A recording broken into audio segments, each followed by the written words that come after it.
गुरु रूप साध संगत जियो, वाहिगुरु जी का खालसा वाहिगुरु जी की फतेह। साध संगत जी, जीअं त लड़ीवार जपजी साहिब जी वीचार हलंदे, अॼु जपजी साहिब जी 21वीं पौड़ी जी वीचार सांझी करणी आहे। सो साहिब फरमाइनि था जपजी साहिब जी 21वीं पौड़ी जे अंदरि त इंसान तोखे मान कीअं मिलंदो। साहिब फरमाइनि था, चवंदा तीरथ तप दया दत्त दान। दत्त जो अर्थ आहे ॾियण वारो दान, ॾिनल दान, दिता हुया दान। साहिब फरमाइनि था, चवंदा तीरथ, तीर्थ स्नान, तप तपस्या, दया दया करणु, रहम करणु, दत्त दान। चवंदा इहे चङा कम आहिनि, इहे मंदा कम न आहिनि। ध्यानु ॾिजो, 17वीं पौड़ी में साहिब चङा कम सम्झाइनि था, चवनि था चङा कम कहिड़ा कहिड़ा आहिनि। उन खां बाद 18वीं पौड़ी में कुझु मंदा कम ॿुधाइनि था। साहिब फरमाइनि था, चवनि था तीरथ तप दया दत्त दान, इहे मंदा कम न आहिनि, आहिनि चङा कम, पर इन जे बदिले तोखे मान जेको प्राप्त थींदो उहो जेको पावे तिल का मान, जंहिंजे बदिले में तोखे तिल जेतिरो मान मिलंदो, सिर्फ़ु तिर ज़रड़ो। तीरथ तप दया दत्त दान, जेको पावे तिल का मान, तिर जेतिरो तोखे मान मिलंदो ज़रो। अच्छा, गुरुदेव पिता सां हिकिड़ो सुवाल जे अगरि कजे, सिख जो हिकिड़ो सुवाल आहे त वधीक मान कीअं पाइजे, वधीक मान कीअं पाइजे। साहिब अगली पंक्ति में फरमाइनि था, चवंदा वधीक मान पाइण जे लाइ सुणिया मञिया मन कीता भाव। कहिड़े प्यारे तरीक़े सां साहिब जी जपजी साहिब जूं 4 पौड़ी पढ़ी आयासीं, सुणिए जूं 4 पौड़ी मने जूं, हिते बि उहे वीचार कंदा। चवंदा पहिरों में सुण, ॿुधो जी वीचार, पोइ मन। जॾहिं सुणी वरितई मञी वरितई, सुणिया मञिया, उनखां बाद मन कीता भाव, पंहिंजे मन जे अंदरि परमात्मा जे लाइ प्यार, भरोसो, विश्वास, उन सां प्रीत जागी पए, मन कीता भाव। पोइ छा थींदो, अंतर्गत तीर्थ मलनाओ, तुंहिंजे अंदरि में ई तुंहिंजो तीर्थ स्नान थी वेंदो। भाव अहिड़ा भगत जंहिं परमात्मा जी ॻाल्हि ॿुधी वरिती, मञी वरिती, उन सां गॾु जे अगरि कोई पापी इंसान बि गॾु वञी वेही करे उन सां कुझु वीचारा वठे थो न, त उहो चए थो तीर्थ स्नान मुंहिंजे लाइ इहो भगत ई आहे। छो त हिन सुणिया मञिया मन कीता भाव, उहो पाण त पाक थी वियो, पंहिंजे अंदरो सॼी जेकी सुरती अथसि न, सूझवान ज्ञानवान परमात्मा जे गुणनि सां भरियल आहे। पोइ जेको उनजे भिक में जेको मंदो इंसानु वेहे थो न, उहो बि इंसानु चङो थो थी अचे, उनजो बि त तीर्थ स्नान थी थो वञे, उनखे बि तो गुण प्राप्त थियनि था। चवंदा अंतर्गत तीर्थ मलनाओ। उनखां साहिब फरमाइनि था, चवंदा सभु गुण तेरे ऐं परमात्मा, दुनिया में जेतिरा बि गुण आहिनि, जेतिरा बि भगतनि खे गुण मिलियल आहिनि, उहे तुंहिंजा ई आहिनि। असांखे कहिड़ी औकात आहे, कहिड़ी ताक़त आहे पंहिंजा गुण ॾियनि, सॼा तुंहिंजा ई मिलियल आहिनि, तूं पाण गुण जो खज़ानो आहीं। सभु गुण तेरे मैं नाही कोई, मूंखे काई बि ताक़त न आहे। अगली पंक्ति में साहिब फरमाइनि था, चवंदा विण गुण कीते भगत न हुए। चवंदा बग़ैर गुणनि जे भॻति बि न आहे। आमतौर ते असां भॻति केतिरी बि कयूं, साहिब चवंदा जेसि ताईं गुण न आहिनि न, भॻति बि न आहे। भॻति करण जे लाइ बि गुणनि जो हुजणु लाज़मी आहे। चवंदा विण गुण कीते भगत न हुए। आमतौर ते असां पूजा पाठ त खोड़ी करे वठंदा आहियूं, गुरुद्वारे सेवा करे वठंदा आहियूं, दरबार में सेवा करे वठंदा आहियूं, मिठो ॻाल्हाए वठंदा आहियूं, पर अंदरि जा गुण जेसि ताईं न आहिनि। छो त अवगुण जंहिंजे अंदरि हूंदा न, उहो चलो कुझु वक़्तु 5-10 मिंट 15 मिंट अधु कलाक त इहो कमु करे वठंदो।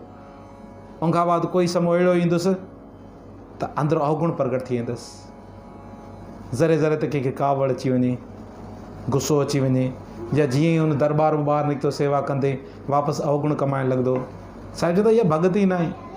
असां चऊं 2 कलाक भॻति करे आयासीं, चवंदा न, गुणनि खां बग़ैर भॻति न आहे। विण गुण कीते भगत न होए। स्वस्थ आथ बाणी भरमाओ, स्वस्थ आथ बाणी भरमाओ। ऐं परमात्मा, स्वस्थ आथ जो अर्थ आहे हमेशा रहण वारी अटल शइ। ऐं परमात्मा तव्हांजी जय आहे, तव्हां हमेशा जे लाइ अटल आहियो, तव्हांखे सत नमस्कार आहे, वार नमस्कार आहे। बाणी भरमाओ, भाव बर्मा बि तव्हां आहियो, छो त बर्मा मञियो वेंदो आहे त पैदा करण वारो आहे, पर साहिब चवंदा आहे मुंहिंजे लाइ परमात्मा बर्मा बि तूं आहे, सभिनि खे पैदा करण वारो ई तूं आहे परमात्मा। स्वस्थात बाणी बरमाओ सत सुहाण सदा मन चाओ। चवंदा आहे परमात्मा तव्हांजो जेको रूप आहे न सुहाण सुहिणो, सत हमेशह रहण वारो, सदा मन चाओ। ऐं मां जॾहिं तव्हांजे स्वरूप खे ॾिसां थो न त मुंहिंजे मन में चाओ ख़ुशी थी अची वञे, विगास थो अची वञे। हाणे परमात्मा जो स्वरूप कहिड़ो आहे, उनखे ॾिसण सां ख़ुशी कीअं अची थी वञे, सुहिणो कीअं थी वियो। साहिब गुरबाणी अंदरि एतिरो ई फरमाईंदा, चवंदा नगज तेरे बंदे दीदार अपार। चवंदा जॾहिं तुंहिंजे गुणवान ज्ञानवान भगतनि जो जॾहिं दीदार थिए थो न, मूंखे लॻे थो त परमात्मा बसि तुंहिंजो दीदार थिए थो। मां जाॾे ॾिसां थो तोखां बग़ैर काई सृष्टि आई न, दुनिया आई न, हैरत अंगेज़ तुंहिंजा बंदा आहिनि। नगज तेरे बंदे दीदार अपार, नाम बिना सभु दुनिया छार। साहिब फरमाईंदा सत सुहाण सदा मन चाओ। जॾहिं तुंहिंजे नाम जपण वारनि खे ॾिसां थो, तुंहिंजो स्वरूप तुंहिंजी प्रकृति में ॾिसां थो, तुंहिंजो स्वरूप जाॾे तकां थो तुंहिंजो स्वरूप अचे नज़र अचे थो, मूंखे हर जॻह ते तूं सुहिणो पाण परमात्मा नज़र अचे थो। ऐं मुंहिंजो मन विगास में अचे थो, ख़ुशी में अचे थो, सदा मन चाओ में अचे थो। सद सुहाण सदा मन चाओ।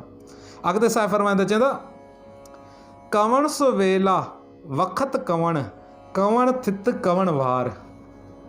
हाणे इन पंक्ति खे सम्झण जे लाइ इन खां बाद वारी पंक्ति पढ़णी पवंदी पहिरों में। उन खां बाद चवंदा कवण से रुती माह कवण जित हो आकार। हाणे थोरो हिते ध्यानु ॾिजो। साहिब इन सृष्टि जे आकार जे बारे में फरमाइनि था। चवंदा दुनिया में हे जेको आकार थियो आहे, हे जेकी सृष्टि जी साजना थी आहे, उनजे लाइ कहिड़ो वेलो वक़्तु हुयो। कवण सो वेला वक़्तु कवण, कहिड़ो वेलो वक़्तु हुयो, कहिड़ो टाइम हुयो। कवण थित कवण वार, कहिड़ो थित कहिड़ी तारीख़, कहिड़ो ॾींहुं हुयो, कहिड़ो वार हुयो जंहिं वार में हे सृष्टि जे आकार में आई आहे, साजना थी आहे। उनखां बाद ॿी पंक्ति में कवण से रुती, रुती चइबो आहे मौसम खे, रुत खे। कहिड़ी उहा मौसम हुई जंहिं वक़्तु हे सृष्टि आकार में आई। माह कवण महीनो कहिड़ो हुयो, जित हो आकार, जंहिं महीने में चई सघूं त हे सृष्टि आकार में आई, सभु शइ जी शुरूआति थी। अॻे साहिब फरमाईंदा, चवंदा वेल न पाया पंडिती जो होवे लेख पुराण।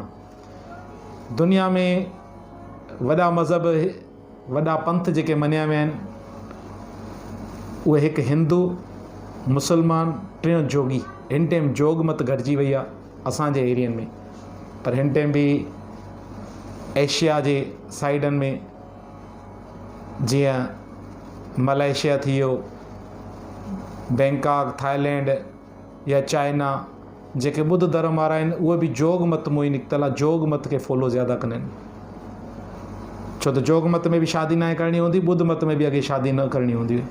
उनखां बाद कुझु कानून पास थिया जंहिंजे करे शादी करनि था, न त ॿुध मत में बि शादी न थींदी हुई। साहिब जन चवंदा इन टिनी मज़हब जा जेके आगू आहिनि, हिकु आहे पंडित। अॼु बि जॾहिं कमकार घर में ॿार ॼाए, ॿार गुज़ारे वञे, कोई इंसानु गुज़ारे थो वञे या कंहिंजी शादी थिए थी, सभु खां पहिरियों पंडित उहो थित वार पत्रियूं वाचे ॾींदो आहे। उन्हनि खां पुछा कयो त छा हे सृष्टि जी साजना कॾहिं थी, आकार कॾहिं में आई, कहिड़ी रुत में आई, कहिड़ी मौसम में आई। चवंदा वेल न पाया वक़्तु, उन्हनि खे ख़बर बि न आहे। वेल न पाया, उन्हनि खे बि ख़बर न आहे, सम्झ न आहे वेले जी। वेल न पाया पंडिती जो होवे लेख पुराण, न त कंहिं किताब में उहो ज़िक्र करे छॾनि आहे। वक़्तु न पायो कादिया, न काज़िन खे ख़बर आहे, न त उहे उन ते बि कोई लेख लिखनि आहे। वक़्तु न पायो कादिया जे लिखनि लेख क़ुरान, थित वार न जोगी ॼाणे। जोगी बि आगू मञियो वियो आहे, धर्म जो आगू, धर्म जो पहिरेदार, अॻिते ईंदड़। चवंदा उनखे बि ख़बर न आहे, थित वार न जोगी ॼाणे। ॾींहं ऐं वार कोई बि उनखे ख़बर न आहे, जोगी खे ख़बर न आहे, रुत मां न कोई, न उन्हनि खे मौसमनि जी ख़बर आहे त कहिड़ी मौसम में परमात्मा ख़ुदा रब हे सृष्टि जी साजना कई। हाणे त हिकिड़ो सवाल थो अची वञे, न पंडित खे ख़बर, न काज़ी खे ख़बर, न जोगी खे ख़बर, पोइ परमात्मा कंहिंखे ख़बर? इन जो अॻिते हिकिड़ो जवाबु ॾियनि था। चवनि था जा करता जंहिं करतार सृष्टि को साजे। हिन सृष्टि चवंदा सृष्टि जी साजना, दुनिया जी साजना, साजे ठाहिण जी। टी पोड़ी जे अंदरि ई पढ़ी आयासीं न, इहे शब्द गावे को साज करे तन खे, ठाहे करे तूं शरीरनि खे मिटी करे छॾंदो परमात्मा। के तव्हांखे ईअं सम्झंदा आहिनि, ईअं ॻाईंदा आहिनि। हिते साईं फरमाईंदा जा करता सृष्टि को साजे आपे जाणे सोई। जंहिं करतार हिन सृष्टि जी साजना कई आहे उहो ई पाण ई ॼाणे थो, ॿिए कंहिंखे बि ख़बर न आहे। अॻिते साईं फरमाईंदा, चवंदा केव कर आखा, केव सालाई, केव वर्णी, केव ॼाणा। ऐं परमात्मा ऐं सृष्टि जा सिरजणहार ऐं इंसाननि खे पैदा करण वारा, गुण बख़्शण वारा, पूरी काइनात जा कुदरत करण हार ऐं ख़ालिक, मां कहिड़े तरीक़े सां तव्हांजी सिफ़त साला वर्णन करे सघां थो। तव्हां बेअंत आहियो, मां कीअं ॼाणा। केव कर आखा, केव सालाही, केव वर्णी, कीअं वर्णन कयां, केव ॼाणा। नानक आखण सभु आखे, नानक आखण सभु को आखे, हिकु तो हिकु सियाणा। पर हिते दुनिया में त ॾिसां थो त परमात्मा तोखे छॾे बक़ाया हर हिकु ॼणो तुंहिंजी अंत जी, तुंहिंजे गुणनि खे छॾे करे तुंहिंजे अंत खे पाइण जी कोशिशि करनि था। हर को पंहिंजी सियाणप ॾेखारे थो, हिकु तो हिकु सियाणा, हिक ॿिए खां वधीक सियाणा लॻा पिया आहिनि, हिकु तो हिकु सियाणा।